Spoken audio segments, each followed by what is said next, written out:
E aí, o que fazer em momentos de crise? Como descobrir um novo Brasil, um novo país para se viver com esse tarifaço Trump, essa coisa toda que vem agitando o mercado internacional? O Brasil tem jeito? Nós podemos dormir sossegado ou temos que dormir um pouco preocupado? Um olho aberto, o outro fechado? Como é que a gente vai fazer com isso? Para responder essas e outras perguntas e falar sobre esse momento crucial, não só para o Brasil, mas para o mundo, está aqui comigo a Cristiane Fais, que eu chamo carinhosamente de Cris, né? Nossa Cris querida, consultora em logística internacional. Exatamente. Cris, que honra te receber aqui, muito bom. Eu que O agradeço. momento não é agradável, né? O motivo não é tão agradável. O motivo não é agradável, né? Exatamente, Zé. Obrigada novamente Imagina, por abrir uma esse honra. espaço para a gente conversar um pouco sobre economia, política, comércio internacional, né? Que são coisas que a gente adora conversar, inclusive. Essa expectativa toda que o Trump criou no mundo todo, e agora particularmente, né, com o Brasil, majorando as taxas, as taxações, impostação, impostos. Sobretaxando, né? Sobretaxando, né, em 50% produtos brasileiros. Sim, tem uma Como é que a gente lista tem que reagir a isso? enorme de produtos.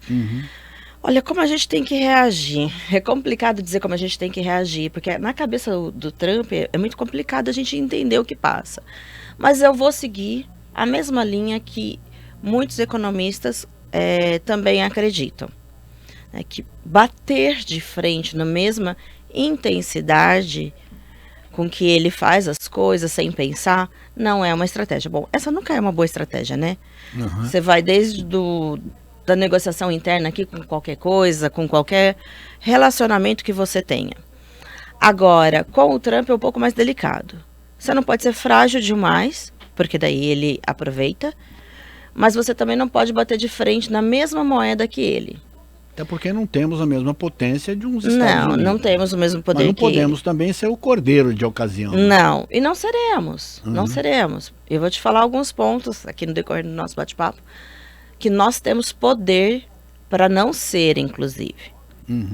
Nessa guerra direta, nós seremos mais prejudicados. Por isso que temos que ter estratégia e bom senso. Mas a gente também tem força e a briga com o Brasil penaliza muito os próprios americanos. Tá? A gente tem visto já números internos que se fala em torno de 20% a médio prazo de inflação. Você já vê empresários americanos que tem o aço, tem o alumínio, tem alguns itens como produtos para sua indústria. A indústria americana está tendo um aumento de custo muito alto. E eles já declararam, vai para o consumidor final. A mesma coisa, a parte de alimentos. O suco de laranja, o café, entre outros produtos que os Estados Unidos importam muito do Brasil e não é autossuficiente na sua produção, já está chegando na gôndola com reajustes. Cris, mas ainda não entrou a taxação. Mas não, a expectativa é a pior coisa, já né? faz com que aconteça. Lógico, não tem a menor dúvida. E a logística já encareceu. Porque nessa corrida para tentar embarcar tudo antes dentro de que venha ou não venha o tarifário, a logística encareceu, porque está faltando navio, está faltando container, então, consequentemente, a logística já encareceu. E dentro do próprio Estados Unidos, porque não é... Aí vem também o petróleo, que eles também importam derivados de petróleo da gente. Então, tudo já está indo numa cadeia que já está apontando para um aumento, fora os outros países do qual ele vem brigando, né? Então, o americano já vem sofrendo com todos esses aumentos. Agora vem mais os produtos que são tão importantes para eles do Brasil. Então é complicado. Cris, é lógico que a decisão do Trump é uma decisão absolutamente política, né? Ele se insurgiu e não está em defesa de ninguém. Vamos deixar a política para não estar em defesa de Bolsonaro. Para ele pouco importa se Bolsonaro vai ser preso ou não vai ser preso. Pouco importa. Pouco importa, não é isso que está em jogo. Segundo o Washington Post, e foi rebatido não, foi acompanhado pelo Estadão aqui, o jornal tradicional da direita, né, no Brasil, o grande temor do do Trump é exatamente o fortalecimento do BRICS.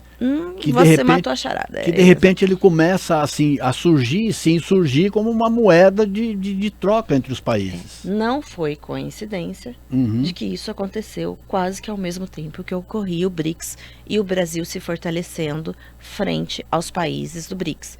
A sua união com China, Rússia e entre outros tantos países, não só esses países, né? Outros tantos que pertencem ao BRICS. Então, sim, ele viu ali no Brasil, ele não vê com bons olhos o BRICS. E como o Brasil é muito forte dentro do BRICS, é um momento onde ele nos ataca. Né? Porque ele tem ali como principal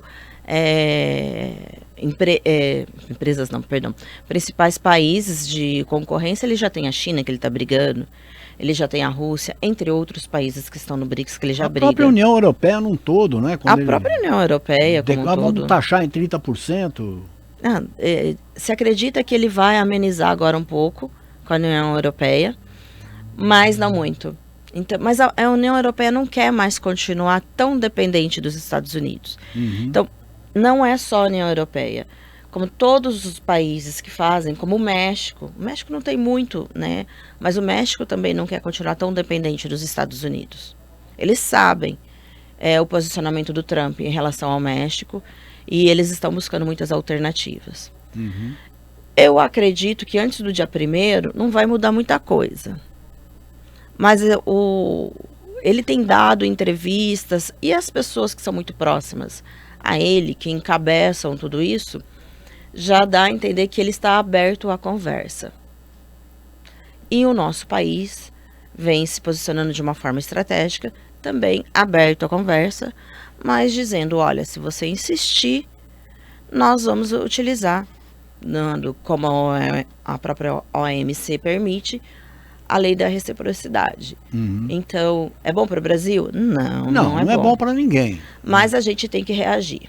Tem que reagir. Acho que a reação do governo de falar forte e grosso é uma coisa, para ele, por exemplo, eu acho que foi até inesperado. Foi. Como é que um país que não tem tradição bélica nenhuma, que não é um Brasil... Não, mas ele não é nem louco de ir para esse lado. Eu vou trazer para você, trouxe aqui alguns números para a gente conversar um pouquinho, para ver a importância do Brasil para eles. No ano passado, a gente movimentou entre um país e outro cerca de 92 bilhões de dólares. E dessa movimentação, nós exportamos aproximadamente 43 bilhões de dólares para os Estados Unidos, mas importamos quase 50 bilhões de dólares.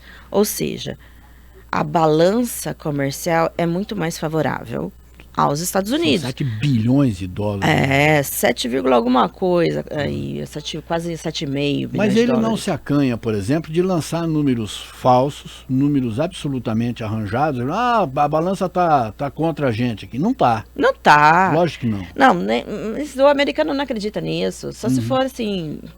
Os economistas não acreditam, o empresário não acredita, tanto é que o empresário americano, assim como o empresário brasileiro, estão buscando formas.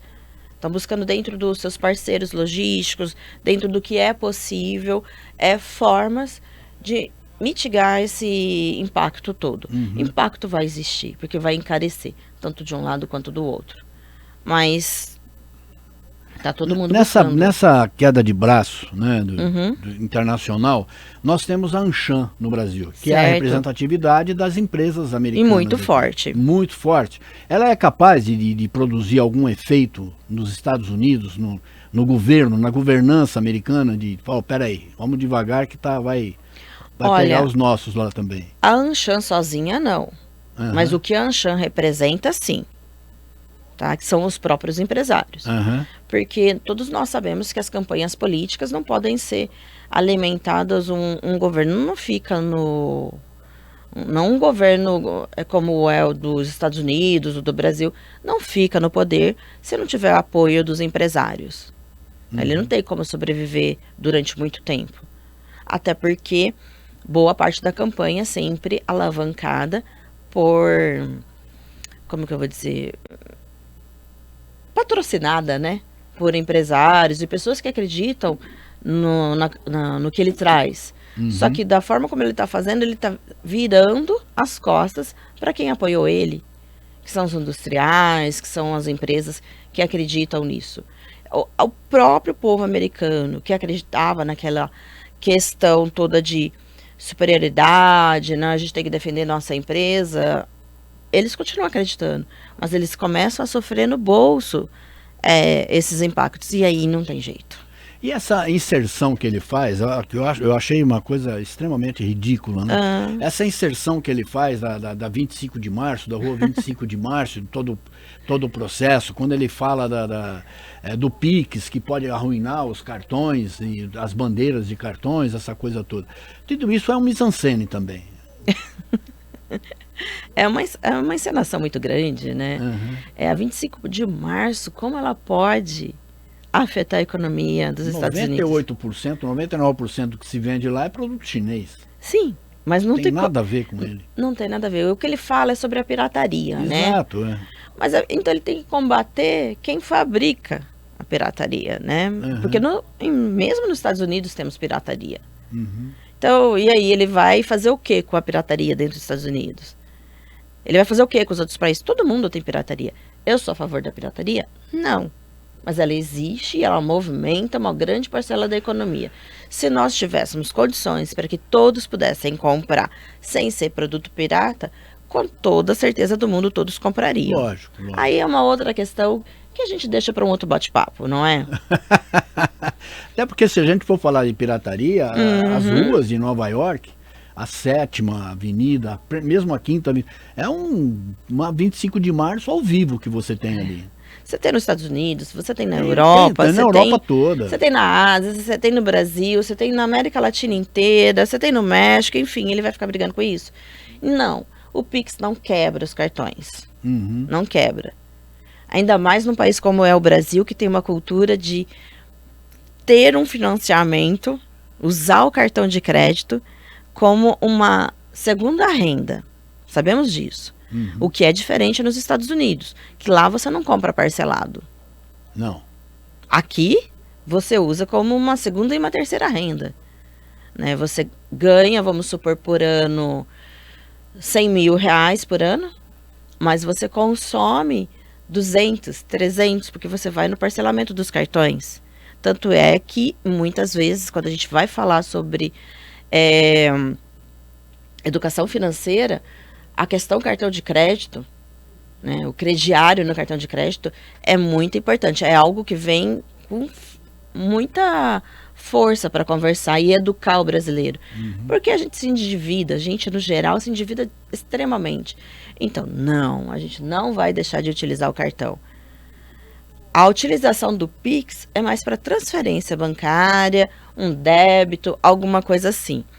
Mas, tirando o débito, a gente é um grande consumidor. O Pix, inclusive, que tem a defesa da própria Febraban. Exato. Diz que é absolutamente ótimo para o comércio. E outros países, talvez ele esteja com medo disso, outros países olham para esse nosso sistema, começam a olhar com bons olhos.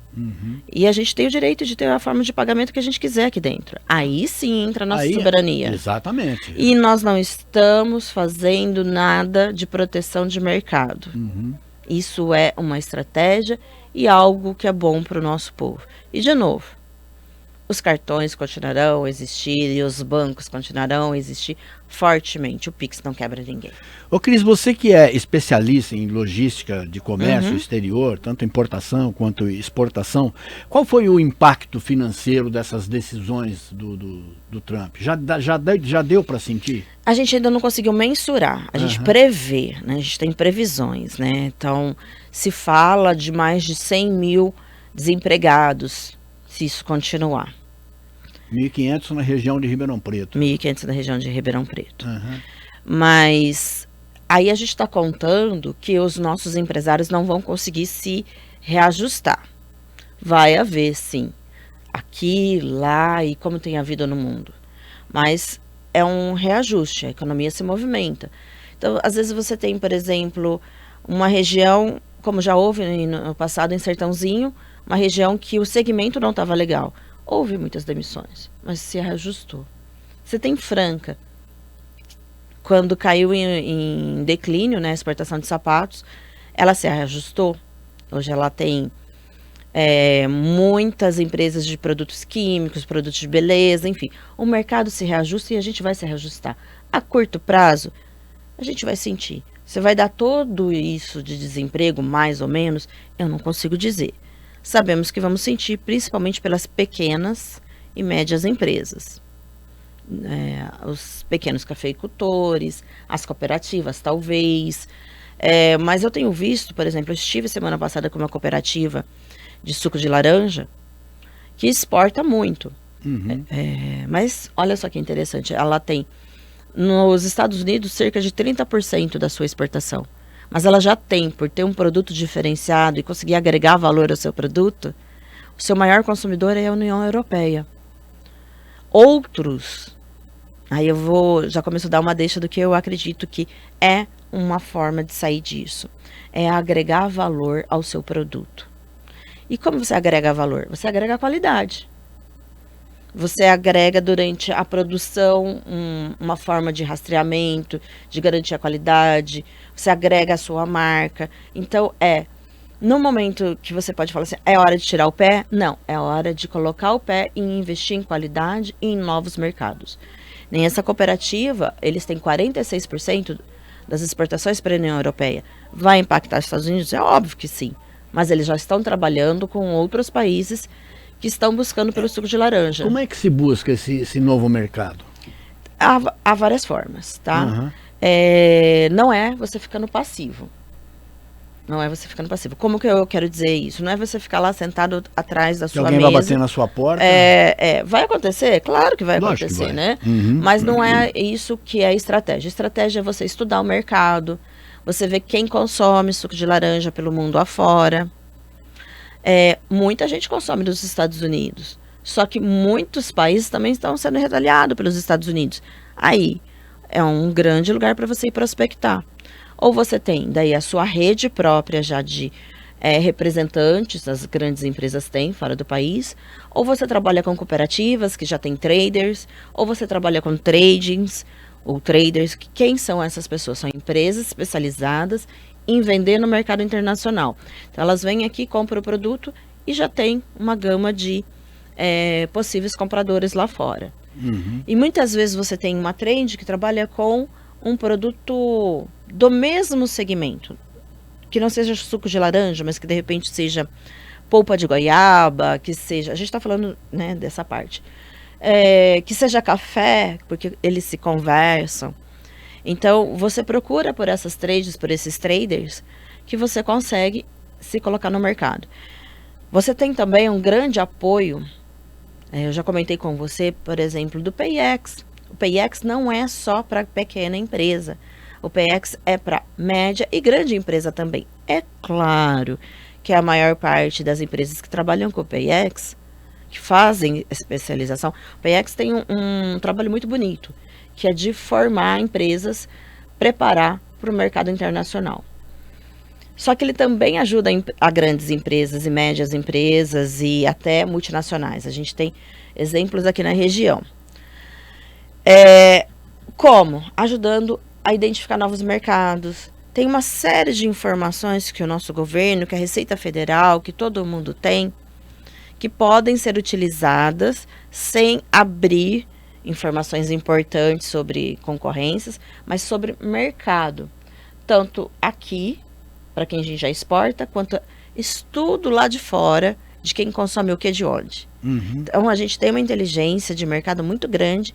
E eu estou usando o PayEx como exemplo porque o PayEx é gratuito. Agora, tem uma coisa, essa instabilidade jurídica que o país vive é muito ruim para você no seu trabalho. Muito. Né? Como é que você vai apostar numa logística se você não sabe o que vem pela frente? Uma hora o IOF é aprovado, noutra hora não é mais, daqui a pouco muda tudo, depende de decisões jurídicas que fogem do nosso controle, foge né? do nosso controle completamente, né? E você tem que seguir as regras do país. Só que o Brasil é um país desregrado em termos de regramento. Juridicamente, eu não sei como te responder, mas eu sei de como te dizer algumas formas de você se proteger um pouco. Vamos lá, por exemplo, a instabilidade do dólar. O dólar é volátil, o euro é volátil, né? Mas o dólar é mais volátil ainda. Então você faz uma negociação, a gente está falando de commodities, a gente está falando de café, a gente está falando, né, dos principais itens que a exportação brasileira vai ser afetada. Isso normalmente é vendido num contrato a longo prazo. Como é aqui o empresário, porque a gente não está pensando agora lá no consumidor que vai comprar, mas como é que o nosso empresário aqui vai conseguir manter a sua lucratividade, vai conseguir manter seus preços nessa volatilidade toda do dólar. Então a gente estava com o dólar a 5,70, 5,75, aí veio para 5,40, agora essa semana já foi quase 5,70 de novo. Enfim, como se precaver numa situação assim? Eu aconselho, por exemplo, trabalhar a hedge, procurar as instituições bancárias ou as casas de câmbio que você trabalha, assessoria especializada em hedge. Aí o pessoal em casa pode perguntar, né? Mas o que é hedge, Cris? Tem vários tipos de hedge, mas hedge nada mais é do que um seguro, digamos assim, do seu dinheiro, ou seja, da taxa do dólar. Ele é onde você compra o dólar no valor que está hoje, um X, e você tem um tempo para utilizar ou não utilizar. Porque daí vai ter as variações do hedge. Então você garante o valor daquele dólar. Se ele cair, é aquele valor. Se ele subir, é aquele valor. Mas sabe o que é pior? É o que você acabou de falar, a imprevisibilidade.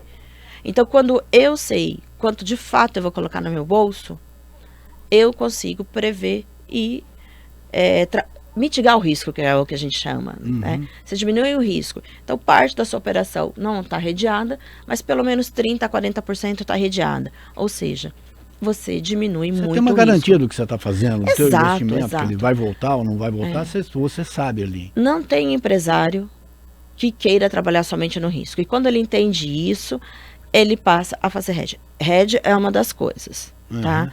Buscar parceiros lá fora, expandir o mercado, como a gente falou agora de buscar novos parceiros lá fora. Se você não exporta, não fica com medo de exportar, vai exportar. Se você só exporta para os Estados Unidos, vai ampliar sua rede. Se você já exporta para os Estados Unidos, há grande chance do mundo todo querer seu produto. Sabe por quê? Porque as qualidades, o sistema de qualidade dos Estados Unidos é muito rígido. Então, se o seu produto já está apto para os Estados Unidos, é muito mais fácil você entrar em qualquer outro lugar. Porque prova que ele está apto também para o resto do mundo. Exatamente. Não tem ou se você já exporta para a Europa, é muito mais fácil. Enfim, estamos aqui focados nesse assunto dos Estados Unidos. Então, você já tem um produto que entra nos Estados Unidos, ele entra praticamente em qualquer lugar do mundo. Ele está aprovado para isso. Aí vai de questão de demanda do país. E aí vem os estudos que nós temos por trás disso. Aí vem também as parcerias, além de buscar traders, buscar, por exemplo, opções, buscar empresas que conheçam do tal do back-to-back. O que é back-to-back? É uma operação triangular. Ou seja, vamos lá. Eu tenho uma empresa nos Estados Unidos e tenho uma empresa aqui no Brasil. O óbvio seria eu fazer o quê? Vender daqui para lá. Mas, nessa questão toda de taxação, está sendo muito colocada em pauta. Se você tem uma trade, por exemplo, vamos pensar num país que não seja tão sobrecarregado. Sei lá, vamos pegar aqui... Vamos supor que Portugal não seja. Você tem uma trade em Portugal, então você faz a triangulação. A trade em Portugal compra o produto, vende para os Estados Unidos, recebe o produto, recebe o dinheiro e manda para o Brasil. É uma triangulação. E o produto sai daqui direto para os Estados Unidos. Entendeu a triangulação toda que a gente fez? Isso encarece? Encarece porque a gente tem mais... mais burocracia, câmbio, mais papelada. Mais papelada. Mas tira você do fronte de um aumento tão grande de impostos. Então, é uma possibilidade para muitos produtos e para muitas empresas. E tem muita gente já olhando para isso. Já está buscando Agora, isso. e como é que está a receptividade ou o comportamento, né, de empresários lá fora, de empresas, né, lá fora com os produtos brasileiros? Ou para negociação realmente que você tem que abrir com eles agora? Olha, o Brasil, ele nunca esteve num momento tão bom. Eu falo em termos de produto, em termos de maturidade. O empresário brasileiro, o exportador brasileiro, vem melhorando muito a sua imagem. O Brasil vem melhorando muito a sua imagem. Então a gente tinha algumas discussões, principalmente com a União Europeia, sobre poluição, desmatamento, forma de produção, etc. Isso tudo vem sendo muito esclarecido e trabalhado.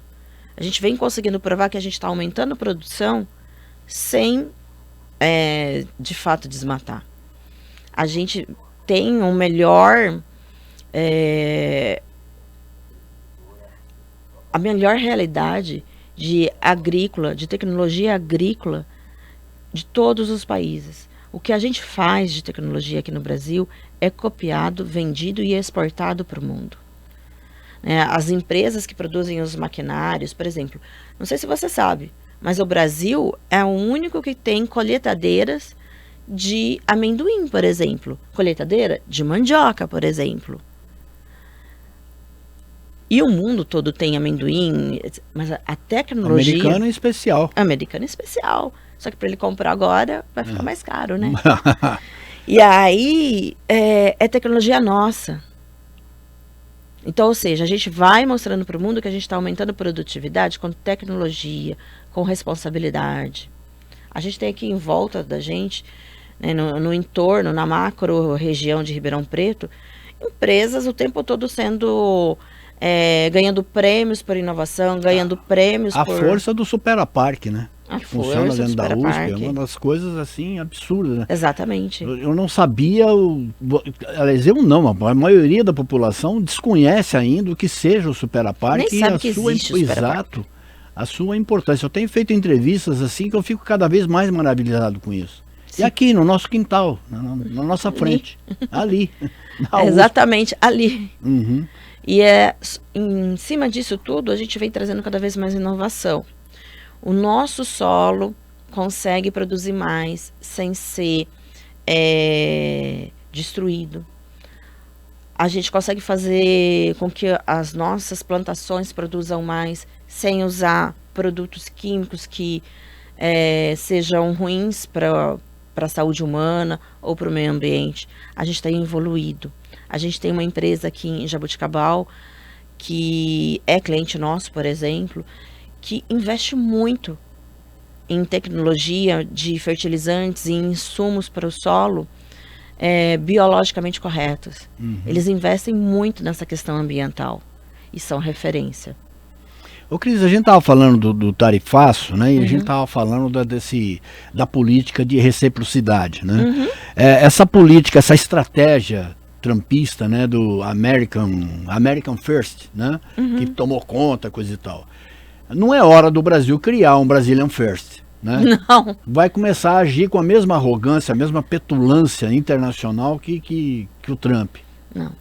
Mas qual é a medida que nós temos que adotar agora, além de ter respondido de voz alta e enchido a voz para falar? Eu acho que agora é continuar nesse caminho, mas deixar cada vez mais claro que estamos abertos à negociação. Deixar cada vez mais claro que queremos a negociação.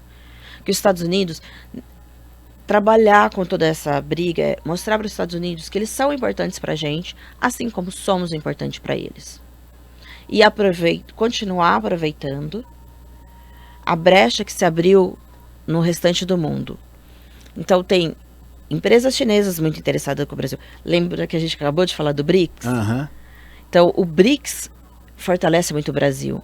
Então se dedicar mais ao BRICS, se dedicar mais ao Tratado do Mercosul e União Europeia, aos tratados. Se a gente falar do BRICS, né, só de falar da China e da Índia, Sim. Nós temos um mercado consumidor ali de 3 bilhões de pessoas. Exatamente. Exatamente. E a gente vem falando aí sobre ações, aí é onde entra a estratégia do governo. é trabalhar acordos comerciais com esses países, com esses blocos. Às vezes é mais rápido, mais fácil você ir trabalhando por país. Mas fazer acordos comerciais com eles, você também diminui algumas tarifas para eles entrarem com produtos aqui que a gente precisa. E eles também comprando os nossos produtos.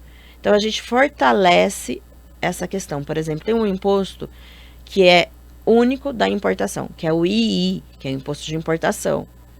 Então, às vezes, quando a gente tem uma negociação diferenciada com esses países, quando faz acordos, a gente diminui o II, que pode chegar a 30%, por exemplo. Ele é variável, depende do produto, país e assim vai. Então, Mas ele é sobretaxado pelo governo? Ele não é sobretaxado, ele é o II, que é o imposto de importação, é um imposto que existe, tá? Todo produto importado. Mas ele é variável no percentual? Ele é variável no percentual de acordo com o tipo de produto, ou que a gente chama de NCM, né? Que é o número do produto internacional.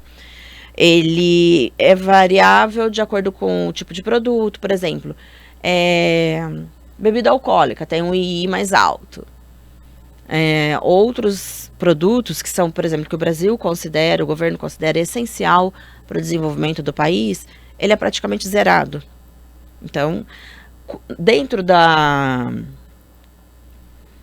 Mercosul, o II é zerado. É um acordo comercial. Ah, é? É. Então, esses acordos comerciais beneficiam a ambos os lados. Só que daí o empresário precisa estar atento a isso. Outra dica: busque assessoria para entender quais são os países que o seu produto pode ganhar competição com acordos comerciais bilaterais entre os países. Essas informações estão aí. Só que você tem que buscar uma assessoria aduaneira, uma assessoria, sabe, um operador logístico para te ajudar com isso. Então, você pode procurar pelos países onde você tem incentivo tanto de importar quanto para exportar. Você pode, através do CIESP, do FIESP, da Associação Comercial e de outras tantas entidades, buscar pressionar o governo para que abra negociação com países que sejam interessantes dentro das instituições de cada um desses, da indústria, ou seja, do produtor, enfim. Então, estratégia, o governo tem que ajudar, isso é uma estratégia. Ao invés de ficar pensando só nos Estados Unidos e na briga, trazer uma competitividade que não seja unicamente para agora, e sim que ela cresça. Aí nós não vamos ter perda de emprego, nós vamos ter aumento de emprego. Você é otimista, né? Eu sou empresária, não posso ser uma pessimista. Eu acho legal. O tarifaço, ele chegou a influenciar a posição do Brasil na Organização Mundial de Comércio? Sim, positivamente até agora. Positivo. Olha que incrível. Sim. Nós temos tido muito mais procura de empresas que querem investir no Brasil e fazerem parceria com o Brasil. Então, veja bem que estamos falando de segmentos, tá? Segmentos, se a gente for falar de um segmento específico, vai ter segmento que perdeu, mas se a gente falar do âmbito geral, da balança comercial, da procura, é outra coisa. Por exemplo, se eu pegar só o café está sofrendo, mas no entanto o café também subiu, né? Ele subiu de preço, enfim. Cada segmento tem uma particularidade, mas quando a gente fala do geral, o Brasil vinha se beneficiando. Suas parcerias com a China vinham aumentando. Empresas querendo investir no Brasil, comprando empresas aqui ou se tornando sócios de empresas aqui, sócios investidores, garantindo que não falte produto para eles. E também de olho no mercado brasileiro, que é um grande consumidor. Então, eles querem vender para a gente e comprar da gente. É um grande mercado. E eles enxergam isso. Olha o tamanho do Brasil. É um continente, né? É um continente. Tamanho continental, não tem nem país que não quer ser fornecedor do Brasil. Agora, você que é especialista nesse sentido, você acha que a tarifa ou o tarifaço que o Trump criou é uma forma eficaz de proteger a indústria? Não tem outras formas mais inteligentes? Com toda certeza, né? Com toda certeza. A gente está vendo aqui, eu tenho até aqui algumas, posso pegar para você? Lógico. Sobre o que economistas americanos vêm falando sobre. A gente tem aqui Vou passar para você algumas situações. Eles indicam já que a taxa efetiva, custo efetivo da indústria nos Estados Unidos vai subir cerca de 20% até o próximo mês. Você acha que o empresário brasileiro, perdão, o empresário americano, ele quer subir 20%? Não. E aí já há declarações de que isso vai chegar na frente. E a incerteza, e olha só, isso dentro de um jornal renomado dos Estados Unidos, né? Que é o Oxford Economics. Eles já preveem que pode ser muito maior do que isso, se continuar essa instabilidade com o Brasil e com os outros países, que pode ser muito maior que 20%. Que essa incerteza piora tudo. A gente tem também outros, já que falam também, que esse tarifário representa algo sem precedentes dentro dos Estados Unidos, que é assustador o que pode acontecer com o país a curto prazo. Nós temos aqui já entidades, né, jornais americanos falando sobre entidades, empresas, segmentos que estão se unindo para buscar formas de conseguir comprar do Brasil e de outros países, ou seja, o back-to-back que eu acabei de falar, a operação triangular, eles estão buscando formas de conseguir. Então, a união entre esses empresários, né, que a Anshan representa, junto com a nossa força empresarial, pode encontrar muitas soluções para isso, tá? Necessariamente não é, enfim, a melhor, não seria o melhor dos mundos, mas com certeza consegue Mas trabalhar. É um mundo que se adaptaria sem o mercado americano, né? Sim, e mesmo com o mercado americano, mas Sim. a gente se adaptaria, enfim. E aí a gente está falando ainda sobre o que o próprio americano, os próprios economistas, e eu trouxe aqui esses comentários que eu trouxe, depois eu posso te fornecer para você deixar aí para o público, de economistas renomados. A gente não está falando assim de qualquer jornal, de qualquer economista, são economistas que são considerados assim os pais da economia americana. E todos eles são unânimes em dizer que essa forma com que o Trump está agindo não traz benefício algum para os Estados Unidos. Os Estados Unidos sim tem que buscar negociar, os Estados Unidos sim tem que buscar. Mas No Valor Econômico tem uma entrevista com um dos líderes da Anshan aqui no Brasil, e ele está mostrando que o grande perigo do Trump é que o brasileiro descubra que existe um outlet, o maior do mundo, que fica no Panamá, né? E dá algumas vantagens sobre você Zona sair Franca, daqui, né? E ir para Miami fazer compras. Né? Também. Olha onde que chega a coisa, né? Já começa a pensar no Panamá, né? Como uma fonte de reserva. Olha, não precisa ir para Miami, tá caro, endureceu para chegar, para tirar visto, para isso, para aquilo. Vai para o Panamá. Panamá quer muita gente. Assim como outros lugares, a gente tem outras zonas francas. Aqui, eu vou chamar na América Latina. Né, que vai desde o México até aqui embaixo. Tem outras zonas francas acontecendo. O México mesmo está abrindo algumas. O Panamá é uma grande zona franca para esse tipo de consumo. Mas a gente está pensando em tudo. Não é só nesse nosso consumidor aqui, né? Do pequeno, médio distribuidor. A gente está falando do lógico, geral, né? Lógico.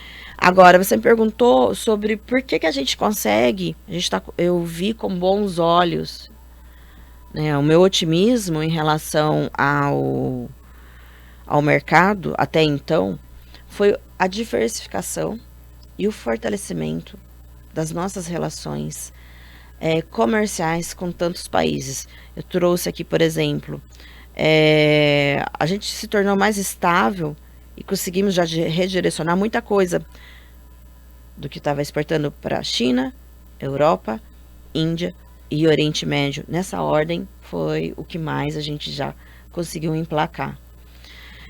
E quanto mais a gente conseguir continuar trabalhando e encontrando novas outras tantas possibilidades e fazendo esses acordos comerciais que eu acabei de citar alguns exemplos para você, a gente vai se tornar cada vez mais forte e independente dos Estados Unidos. Quando o Trump, se compreender isso, acho que ele não vai achar que fez boa coisa, não. Eu não tô dizendo que isso é do dia pra noite, tá, Zé? A gente... Sabe remédio ruim? Todo império um dia conhece o seu final, né? Nós já conhecemos tantos impérios que já caíram. O Império Americano nunca sofreu alguns baques, mas não foi derrotado. Eu não sei se o império cai, mas vai sofrer. Vai, até porque o Trump não vai ficar à frente desse império para sempre. O tarifácio é a primeira arma disparada para uma guerra comercial? Ela é. Com esse nome, né, ela está sendo inédita, mas ela sempre é. Você pode impedir, inventar, ou melhor, criar. Inventar ficou feio, né? Vamos usar outra palavra. Criar situações para que o produto não entre, dizendo que agora você precisa ter o padrão de qualidade X. Por exemplo, a carne suína ou a carne bovina precisa comprovar que ela teve uma rastreabilidade que ainda não era utilizada. E até você não conseguir fazer isso, você não pode colocar mais a carne lá. Então, existem outras formas de você criar barreiras, eu vou dizer, alfandegárias. Mas a mais fácil e mais comum é criar a barreira tributária. Mas o problema todo é o diálogo hoje, ou a falta de, né? Nós sempre tivemos entre os governos americano e brasileiro, alguns momentos de tensões. Sempre. Né? O Biden, por exemplo, conseguiu superar isso. Fez uma ampla mesa de negociação, cedeu em alguns pontos, exigiu em outros, mas chegou-se a um acordo. Isso é que chama mercado livre, né? Exato. Agora, como é que você vai conversar com um maluco? Como é que você vai conversar com alguém que não admite nenhum tipo de... Desculpe. Algum tipo de contraditório? Olha, a gente tem que ter muita inteligência emocional. Sabe, os nossos empresários, os empresários americanos, o nosso governo, eu rezo para que o nosso governo tenha muita inteligência emocional.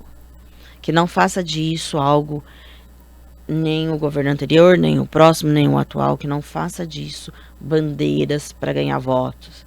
E sim que pense no seu povo. Porque tendo inteligência emocional, você consegue reverter toda a situação. Cris, por que você está falando de inteligência emocional? Porque ele te provoca. Inteligência emocional é importante dentro de todas as empresas. Inteligência emocional é importante para todo CEO, para todo presidente de qualquer país, para a equipe econômica e equipe que ajuda a administrar. É importante para um juiz, para um promotor, é importante para você, é importante para mim, na nossa vida, no nosso dia a dia. Quem não tem inteligência emocional faz o que o Trump está fazendo. Enfia os pés pelas mãos. E nesse caso, como nós somos mais fracos, falando do ponto de vista econômico, a gente não pode cair nessa. Mas se foi foi através da inteligência emocional, em 2018, por exemplo, quando surgiu a crise do aço, que sentou-se com o Biden, ele condicionou, olha, então vamos fazer assim, não interrompeu a negociação entre os países, né? Fortaleceu de um lado, enfraqueceu de outro. É a questão de ceder, né? Cada um cede um pouco, como se fosse um casamento. Exato. Eu estou acostumado a dormir do lado direito, mas eu também. Bom, vamos escolher dois lados direito? Não existe. Vamos ver como é que a gente faz. Vamos fazer um tipo de revezamento, pronto. Enfim, há soluções. Há soluções. Quando ambos os lados querem as soluções. Mas aí precisa de boa vontade. Você me perguntou também sobre como mitigar o problema aqui interno. Eu vou falar sobre importação e exportação. Está no âmbito, né, que a gente está falando sobre isso. Lógico. Então, além das operações triangulares, muitos dos produtos que são importados têm insumos, que são exportados têm insumos que são comprados no mercado internacional. Então, buscar assessoria contra os regimes tributários especiais, por exemplo, drawback. Por exemplo, verificar o que é entreposto aduaneiro, que é uma modalidade onde você consegue deixar o produto importar e deixar o produto ali dentro e vai desembaraçando conforme você vai precisando. Esse tipo de modalidade existe no Brasil e existe similar fora por quase todo o continente. Continente não, por todo o mundo. Então, buscar essas informações, porque às vezes você coloca o produto no entreposto, nos Estados Unidos, e conforme a questão vai variando, você vai vendendo, vai nacionalizando. Então você tem que mitigar os impactos. Chegou aqui, tá, o empresário que compra dos Estados Unidos, chegou aqui, entrou tarifaço, do nosso lado, digamos, ele precisa de um tempo para se ajustar. O entreposto aduaneiro é uma possibilidade, procurar os possíveis entrepostos aduaneiros com seus nomes respectivos nos países de destinos. Drawback, inclusive, é o hedge cambial orgânico. Porque se você compra em dólar e vende em dólar, automaticamente a moeda se regula.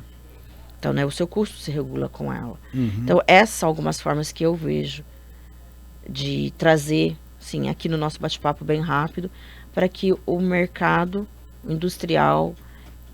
Ah, mas eu sou produtor rural. Tá, mas você importa insumos muitas vezes. Por exemplo, os Estados Unidos vendem para o Brasil muito fertilizante e insumos para fertilizante. Muito químico. Buscar lá fora outros fornecedores também como uma situação, porque com certeza vai ter alguma questão aqui. Mas veja bem, nós consumimos produto importado, muitas vezes para adubar o nosso solo, para evitar pragas, para melhorar a nossa produção. Então, esses produtos podem entrar na hora de você mitigar os seus impostos de venda. Então, você ganha um espaço de lucro maior, você consegue diminuir o seu custo e ganhar mais competitividade, seja para vender para outros países ou para os Estados Unidos mesmo. Aqui na nossa região, qual que é a linha que mais te afetou em termos de exportação? Com certeza, a gente fala aqui do café, os produtos, o suco de laranja. O café é o produto mais consumido do Brasil nos Estados Unidos. Mundialmente, o Brasil significa quase 40% do consumo, 36%, eu não me lembro agora, quase 40% de todo o café mundialmente consumido sai do Brasil.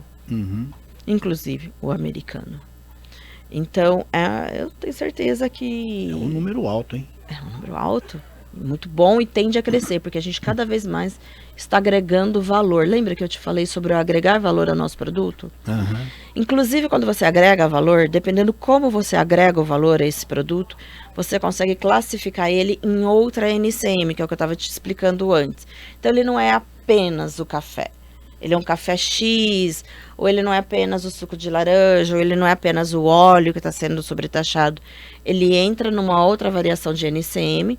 E lembrando que os Estados Unidos está colocando tarifaço sobre alguns produtos com base em NCMs. Então, estudar se o seu produto não pode entrar em outro NCM é também uma estratégia. Às vezes não dá, mas muitas vezes dá sim. O valor agregado, ele funciona em termos internacionais de forma muito forte. Sim, né? No mercado interno e no mercado externo. Mas o externo, principalmente, sente muito com isso, né? Sim. Você vai tomar um café lá fora, quando se fala de café brasileiro, café colombiano, é loucura, né? Aquelas coisas. É muito desejado. Muito, muito desejado, de uma força comercial muito grande. Exatamente. Então, toda vez que você agrega valor ao seu produto, e quando você trabalha para agregar valor no seu produto de exportação, automaticamente o seu produto interno também ganhou o mesmo valor. Só o fato de você dizer que você exporta, você já agregou, é quase que assim, subjetivo na cabeça do consumidor. Se ele exporta, ele é bom. É lógico. É a primeira coisa que se pensa, né? Então, ele é um produto, por exemplo, você faz uma viagem para o exterior e você vê aquele produto brasileiro sendo vendido a um preço diferente, o sabor, o tudo, como ele é valorizado, você volta para o Brasil e você quer aquele mesmo produto aqui. Você quer aquilo aqui. E muitas vezes você se surpreende quando chega lá fora e o que te oferecem é um produto brasileiro. Como sendo o melhor.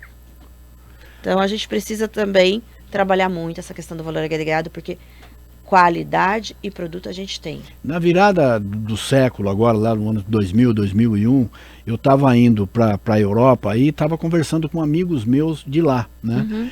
E, bom, vocês querem alguma coisa daqui? Aí, não, tá tudo em paz, vem para cá, aquela conversa mole toda. Aí passou uns 2 dias, que era o dia de eu embarcar, coisa e tal, aí me liga um amigo meu de lá, o Dantas, para me falar exatamente isso. Olha, traz chinelo havaiano. Falei, chinelo havaiano? Falei, chinelo havaiano. Falei, tá bom. Que chinelo que você quer que... Não, traz o quanto você puder trazer, traz de toda a numeração. Eu me lembro que eu comprei acho que uns 20 pares de chinelo havaiano. Para mim era um absurdo de muito, né? Muita coisa. E lá, eles vendiam na Europa a 50 euros, 60 euros. É isso mesmo. Um preço para nós aqui absurdo, né? Que, com 20 reais, 15 reais você comprava um chinelo havaiano. É interessante a história da empresa Havaianas, é bem interessante, né? Como eles conseguiram, eles estavam muito em declínio, como eles conseguiram colocar realmente o valor agregado ao produto deles. E se você comprar um outro que não seja Havaianas, não é a mesma coisa. Não é a mesma coisa, não é a mesma coisa. Então eles colocaram no produto deles. A Natura vai pelo mesmo caminho, entre outras empresas tantas que eu posso citar aqui. E aí eu venho de novo aqui para nossa região. Café, muitas marcas, muitas fazendas são internacionalmente conhecidas pelas premiações com as quais elas conseguem. O nosso vinho tem conseguido subir. Apesar de a gente não ser um grande exportador de vinho ainda, a gente tem conseguido colocar. É interessante, eu conversei com... entrevistei, aliás, semana que vem, deve passar a entrevista, já está gravada, e ela falando, é uma sommelier de Ribeirão Preto, e ela, eu não me lembro o nome, tô tão... Como é? Líbia, não sei se você conhece, mas conhece muito sobre vinho, né? E ela falou que o brasileiro aprendeu a fazer vinho. Sim. Muito melhor do que aprendeu a tomar. Ainda para tomar, ele tem que ainda aprimorar um pouco mais. É verdade, porque quem se colocou para fazer, essa é uma coisa interessante do Brasil. O empresário normalmente, né, a gente tem umas exceçõezinhas aí, mas ok, normalmente quando se coloca para fazer algo bem feito, ele vai até o fim. E ele faz com excelência. Ele supera a imitação. Então isso que eu quero dizer, sabe? O que eu quero deixar de mensagem. Coloque mais valor agregado ao seu produto de verdade. Se diferencie, busque junto às suas assessorias se você consegue ser classificado de uma outra forma. O planejamento, sempre tem que trabalhar com o planejamento. Verifica se de repente, se você mudar o seu Incoterm, não é interessante. Incoterm são os acordos internacionais da forma como você exporta. Eu vou explicar porque nem todo mundo conhece, né? Então, se hoje eu vendo o Waxworks, que é o produto por conta do comprador lá fora, sendo retirado na minha fábrica aqui, de repente, se eu mudo a forma como eu vendo, se eu coloco num CFR, num CIF, quer colocar ele dentro do porto de destino, eu não vou conseguir agregar um valor, ou não vou diminuir o custo logístico para esse meu cliente. Enfim, vou diminuir o produto, né? Porque o frete entra no custo. De repente, o DDP, um DDA, que significa com o produto já desembaraçado, entregue lá no destino. Lembrando, gente, que assim... eu não tô falando que é para sair fazendo DDP, DDA, nem que é para mudar o Incoterm de todo mundo. Isso tem que ser feita uma análise de viabilidade econômica, tá? Tem que ser feita uma análise logística, uma análise de viabilidade econômica. Tem que ser olhado tudo aos mínimos detalhes. Mas, de novo, não existe crescimento sem planejamento. Então, planejamento é tudo, né? Planejamento, estratégia, olhar as suas possibilidades, mitigar os seus riscos, tudo. Você tem que cada vez mais ser mais estratégico. Ô Cris, para finalizar, eu queria aproveitar esse momento de muito otimismo que você tem para a gente vai superar esse impacto do tarifaço. Vamos. Vai demorar, nós vamos ter que ter algumas noites de insônia, ou a gente pode esperar com um vinhozinho do Porto? Guarde o seu vinho do Porto, porque nós vamos comemorar ainda. Não consigo te dizer se vai ser tão rápido, não, porque não depende de mim, não depende de você. Mas se depender do empresário brasileiro em geral e dos empresários lá fora, tudo vai se ajeitar muito rápido. Eu não conto com o governo, por isso que eu sou otimista. Eu conto com gente que quer produzir, gente que emprega, gente que quer faturar de uma forma honesta, gente que quer fazer acontecer. Cris, você está falando mal dos governos? Não. Mas quem é que mais sente no bolso? O próprio governo abriu as portas e está recolhendo informações, sugestões dos grandes empresários.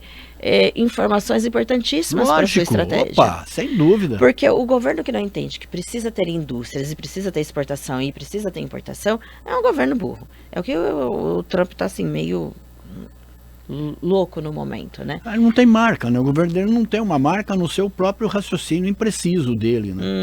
Sim, sim. Esse é um grande... Então, assim, eu vejo muito otimismo porque eu sei que o nosso empresário vai buscar soluções. E eu sei que os empresários lá fora também vão buscar soluções.